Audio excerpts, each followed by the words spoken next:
আওয়ামী লীগ যেভাবে দেশ ছেড়ে হিন্দুস্তান পালিয়েছে, বিএনপিকে বলতে চাই জনতার কাতারে আসুন, না হলে আপনাদেরও পালিয়ে যেতে হবে দেশ ছেড়ে।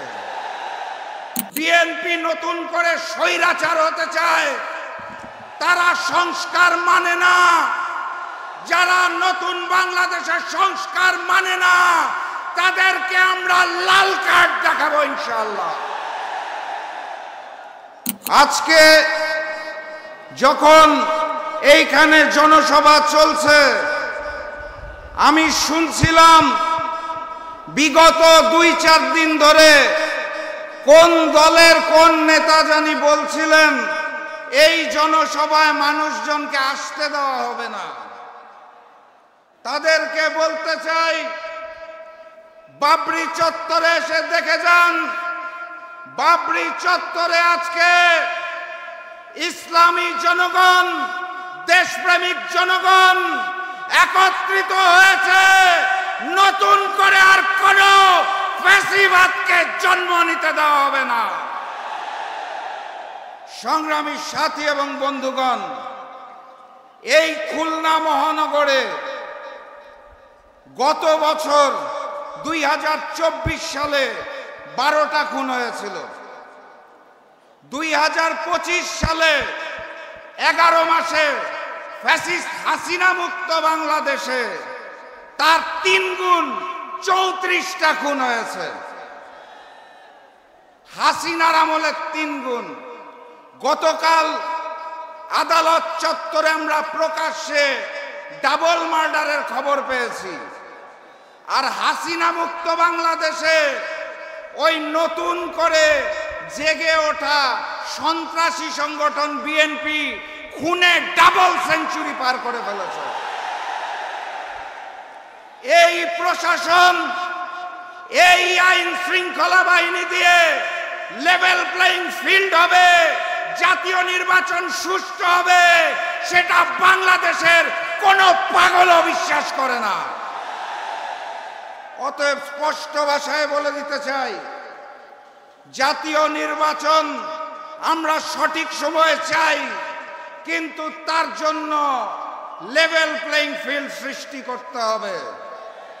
জাতীয় নির্বাচনের দিনে ওই লোক দেখানো গণভোট আমরা মানি না এবং মেনে নেব না ইনশাআল্লাহ। গণভোটকে জাতীয় নির্বাচনের পূর্বে আয়োজন করতে হবে।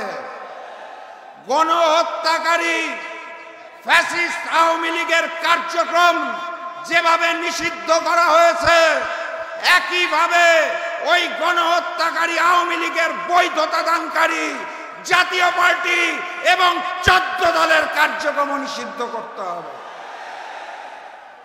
জুলাই সনদে 84টা বিষয় নিয়ে আলোচনা হয়েছিল।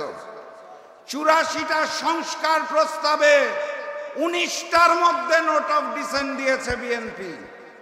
অর্থাৎ 25% বিষয়ে তাদের নোট অফ ডিসেন্ট।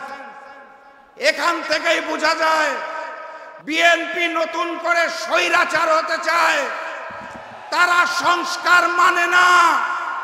যারা নতুন বাংলাদেশের সংস্কার মানে না, তাদেরকে আমরা লাল কার্ড দেখাবো ইনশাআল্লাহ। গতকাল স্বাধীন কমিশন পিলখানা গণহত্যার রিপোর্ট দিয়েছে, আপনারা জানেন। সেই রিপোর্টে স্পষ্ট করে বলা আছে পিলখানা গণহত্যার জন্য আওয়ামী লীগ এবং ভারত দায়ী। আমার রিপোর্টটা দেখে ভালো লেগেছে, কারণ পিলখানা গণহত্যার পর সর্বপ্রথম আমার মরহুম পিতা শফিউল আলম প্রধান বলেছিলেন এটা বিডিআর বিদ্রোহ নয়, এটা পরিকল্পিত ঘটনা এবং এর পিছনে ভারত রয়েছে, শেখ হাসিনা রয়েছে। সেটা গতকাল প্রমাণ হয়েছে। আর একটা ছোট্ট ঘটনা বলতে চাই।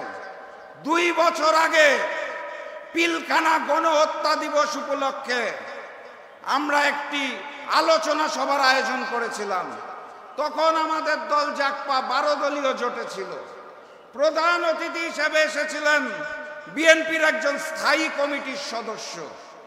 সেদিন আমি বক্তব্যের মধ্যে ওই হিন্দুস্তানের বিরুদ্ধে কথা বলেছিলাম দেখে বিএনপির ওই স্থায়ী কমিটির সদস্য রাগ করে সমাবেশ থেকে চলে গিয়েছিলেন। তারা বলতে চেয়েছিলেন বাংলাদেশের রাজনীতি করতে হলে, ক্ষমতায় থাকতে হলে হিন্দুস্তানকে নাকি তুষ্ট করতে হয়। 5ই আগস্ট বাংলার জনগণ জানিয়ে দিয়েছে বাংলার মাটিতে হিন্দুস্তানের আধিপত্যবাদ এবং আগ্রাসন চলবে না ইনশাআল্লাহ। প্রভু হিসাবে আমরা হিন্দুস্তানকে মানি না, আমাদের প্রভুর নাম মহান রব্বুল আলামিন আল্লাহ। আল্লাহ ব্যতীত কারো সামনে মাথা নত করতে চাই না। ক্ষমতায় যাওয়ার জন্য ওই পুরাতন আওয়ামী লীগ আর নতুন বিএনপি যদি হিন্দুস্তানের সাথে কারসাজি করতে চায়, তলে তলে গোপন বৈঠক করতে চায়, বাংলাদেশের জনগণ আর নতুন করে স্বৈরাচার চাঁদাবাজকে মেনে নেবে না ইনশাআল্লাহ। আমার প্রাণপ্রিয় উপস্থিতি, ওরা প্রভু মানে হিন্দুস্তানকে, আমরা প্রভু মানি আল্লাহকে। বিজয় কার হবে? আমার সামনে উপস্থিত তৌহিদি জনতা, স্পষ্ট ভাষায় জানিয়ে দিতে চাই, গণভোটে হাঁ বলো, 8 দলের প্রতীকে সিল মারো। গণভোটে হাঁ বলো, 8 দলের প্রতীকে সিল মারো। আগামীর বাংলাদেশ হবে ইসলামের বাংলাদেশ। আগামীর সংসদ হবে কোরআনের সংসদ। ওখানে আল্লাহ ব্যতীত আমরা আর কোন প্রভু মেনে নেব না। ওখানে হিন্দুস্তানের হিন্দুত্ববাদকে মেনে নেব না। ওখানে কসাই নরেন্দ্র মোদীর পরিকল্পনা মেনে নেব না। আওয়ামী লীগ যেভাবে দেশ ছেড়ে হিন্দুস্তান পালিয়েছে, বিএনপিকে বলতে চাই জনতার কাতারে আসুন, না হলে আপনাদেরও পালিয়ে যেতে হবে দেশ ছেড়ে। আমি সর্বশেষ ওই স্লোগানটা দিয়েই শেষ করব, যেই স্লোগানে হিন্দুস্তানের বুক কাঁপে, পুরাতন জালিম আওয়ামী লীগের বুক কাঁপে, নতুন জালিম বিএনপির বুক কাঁপে।